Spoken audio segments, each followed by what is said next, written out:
Hi, I'm Tony Russo, and this is In Case You Missed It from Kates-Boylston for the week ending Friday, February 6th, 2025.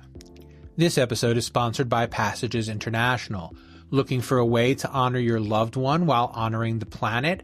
Passages specializes in eco-friendly funeral products made from renewable, biodegradable caskets. Whether it's a stunning willow casket, a biodegradable urn for scattering, or their unique memorial keepsakes, Passages helps create meaningful goodbyes that tread lightly on the earth. Join the movement toward greener funerals. Visit passagesinternational.com and discover how you can celebrate a life while protecting the planet for generations to come. Link in the show notes. I've mentioned before that I record this in the evening before I release it at about 5 o'clock in the morning on Fridays. And today was a very weird day to try to report on what's going on because I'm going to start the story now, but the story's not going to end until about 10 o'clock tomorrow morning. So I guess we'll call it a cliffhanger. I'm going to do it in little chunks because there was a lot to deal with. So this morning I got an email, as did you if you are a subscriber, announcing that Matthews had prevailed in its arbitration with Tesla. If you're not familiar with the story, I'll bring it up to date real quick, but there'll be links in the show notes. So Tesla was suing Matthews over some technology that Matthews owned, or at least claimed it owned. And Tesla was saying that it was developed for them and that Matthews was trying to take it. That's an oversimplification, but it's not the point. When the announcement was made, when the suit was levied, Matthews came out immediately and said, this is just them trying to bully us out of our technology. We'll absolutely prevail in this. We're not even worried about it. And they repeated that throughout the various earning calls since the summer. Late spring, maybe early summer. It's been a long time that they've been talking about this arbitration. And so now Matthews is in possession of this dry cell technology, which is really kind of a big deal. And I don't know how I missed it, or if I missed it, or if it was the world's biggest coincidence. But this morning when they sent out their press release with the announcement on it, they also had a new logo, which was the regular Matthews logo, but over it, it said 175 because they're celebrating their 175th year in business. And through that 175, there was a lightning bolt. I don't know if that was a subtle indication that they're excited about what's going to be going on going forward. And I don't know if they're going to be successful. No, let me repeat that. I don't know if they're going to get out of it what they hope to get out of it, because there is this looming proxy fight. Now, Barington Capital, who is trying to have Matthews' board replaced by enough people that they can oust current CEO Joe Bartolacci, they want to stop messing around in the technologies. They want to kind of outsource. They want to keep the tech, but they want someone else to do all of the work on it. As far as I can tell from their own press releases that have been kind of denigrating this one piece of technology. The reason that this kind of became a central piece is because Matthews sold SGK in time for it not to be a huge factor in the proxy fight. But how can I put it? I'm going to just, again, briefly as possible, if you need a deep dive, if this is the first time you're hearing about this, there's plenty of coverage that we've provided. But I guess the best way to put it is that Matthews claims that it's been trying to get rid of SGK since 2019.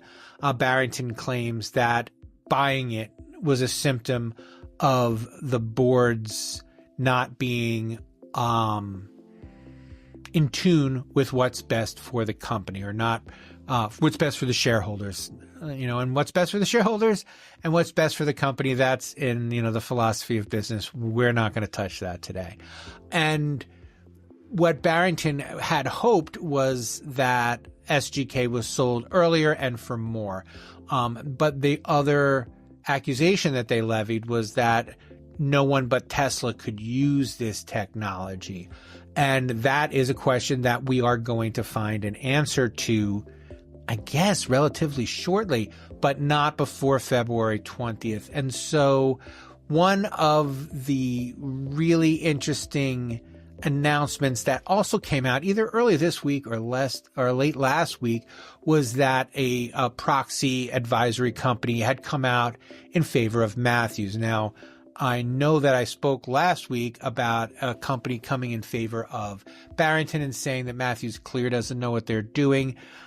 This other bank, and if you give me a moment, I'm going to read the name, Gameco Asset Management Incorporated, which owns just a little bit more than 4%, 4.39% of the company, made an announcement that Matthews shared with everybody that says the board should get another year.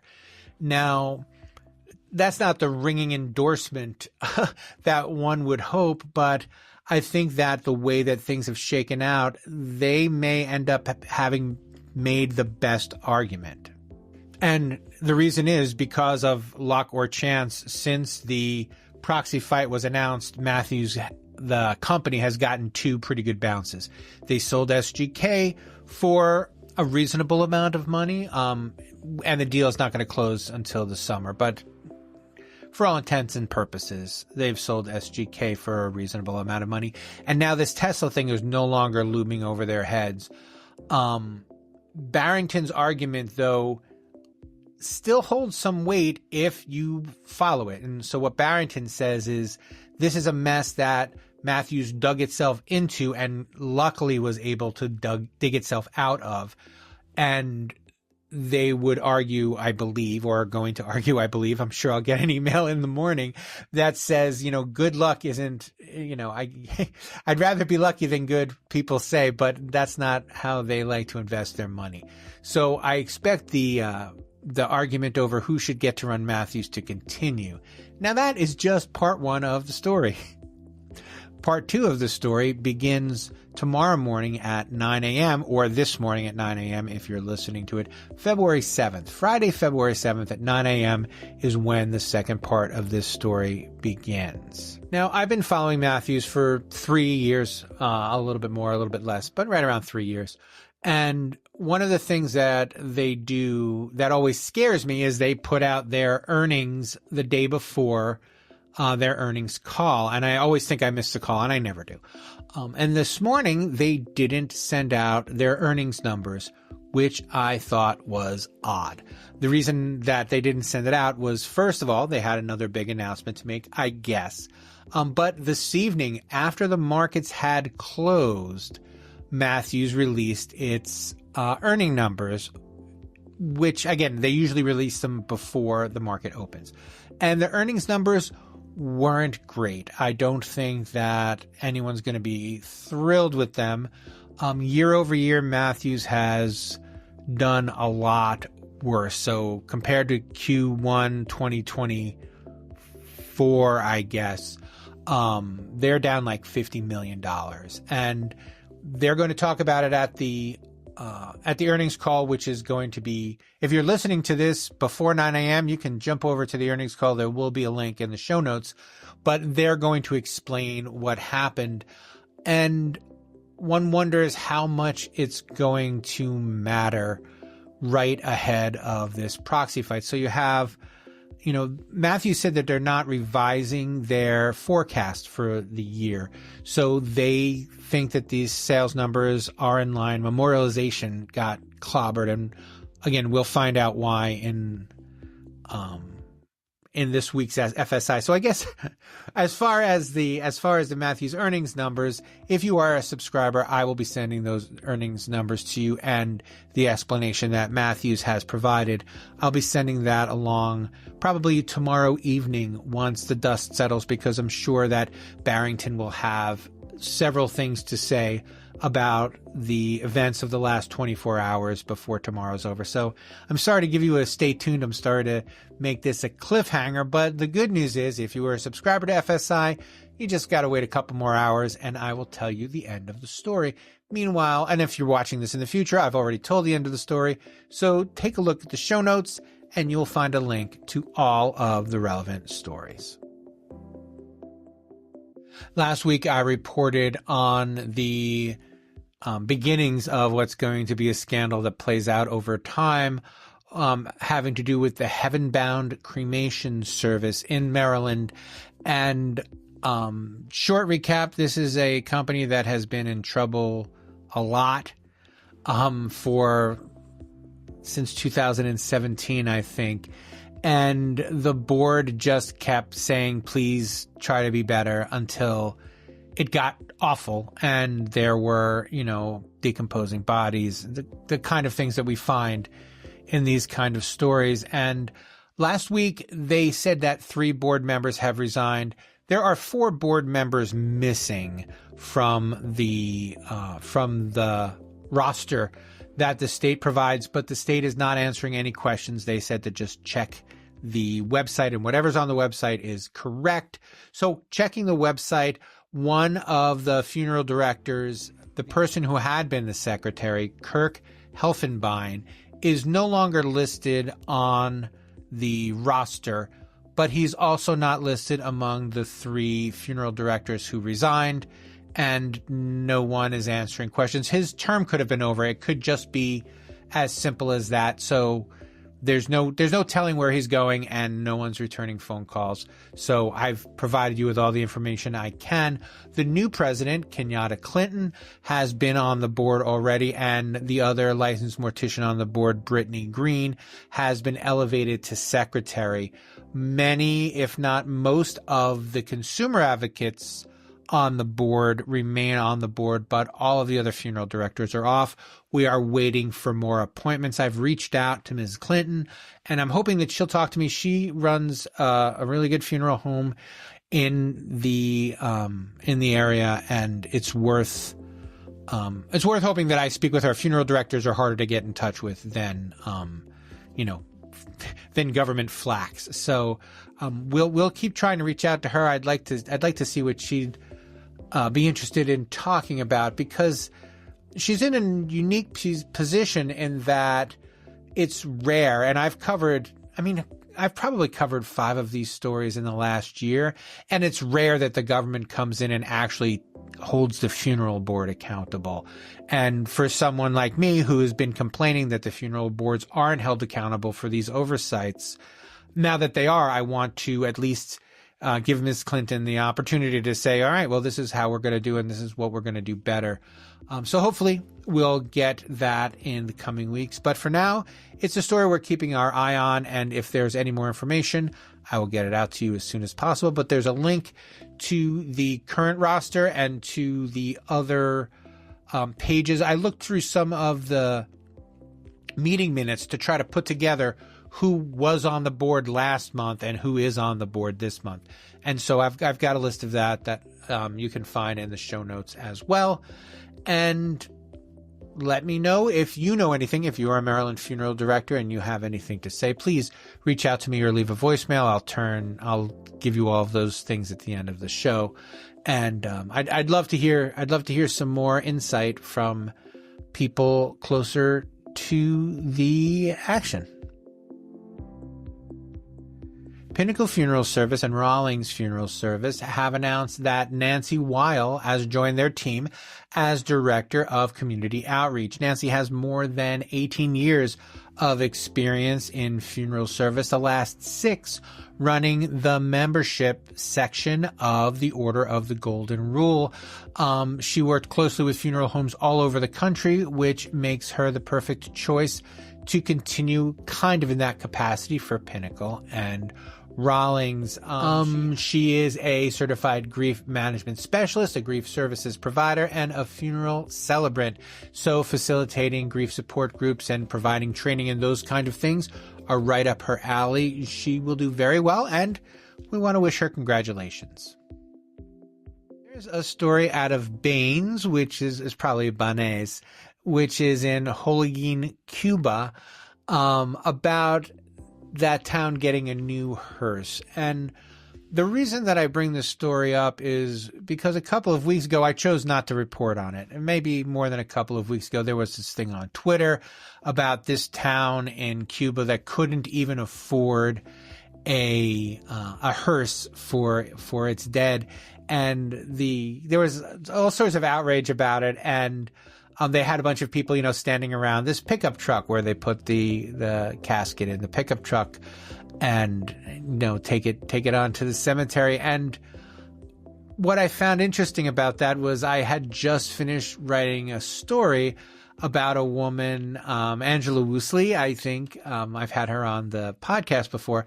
And she was saying how one of her early successes was bringing someone to the cemetery in a pickup truck rather than in a hearse because that's what they wanted. And it's Cuba is Cuba. And I thought it was an interesting juxtaposition, talk about a first world problem is, I don't know if I want a hearse. I want to have a pickup truck, as opposed to I can't believe all I get is a pickup truck when other people can have a hearse. So they've solved that problem in Cuba. And there's a link to the show notes. It's a more reasonable looking vehicle, and they're very happy to have it, and they're happy to be able to serve their families with it. I just wanted to bring it up because it was interesting, as people here are like, let's have more natural burials. Let's, use alternative hearses. I've got a story about an alternative hearse coming up in a couple weeks that I think you're going to get a kick out of. And then these people who have less access to motor vehicles in general, there is no Detroit of Cuba, complaining that all that they can have is a pickup truck. So link to the story in the show notes. It's worth taking a look at. Shepherd Memorial Park in Hendersonville, North Carolina will be sold at auction on the courtroom steps for bad debt, according to the Hendersonville Lightning. Superior Court Judge Marvin Pope ordered the sale, which has come after a 4-year lawsuit by the North Carolina Cemetery Commission. The cemetery has been in receivership and the debt is still owed. And the current owner, Melody Shepherd, has been banned from the grounds, and she will not be allowed to visit unless she has written permission from the owners of the plots that she's going to visit. The proceeds from the sale, which are estimated to be between $900,000 and $1.4 million, will be used to pay creditors and cover legal fees. If there's any money left, Ms. Shepherd can have it, but she cannot own the cemetery anymore.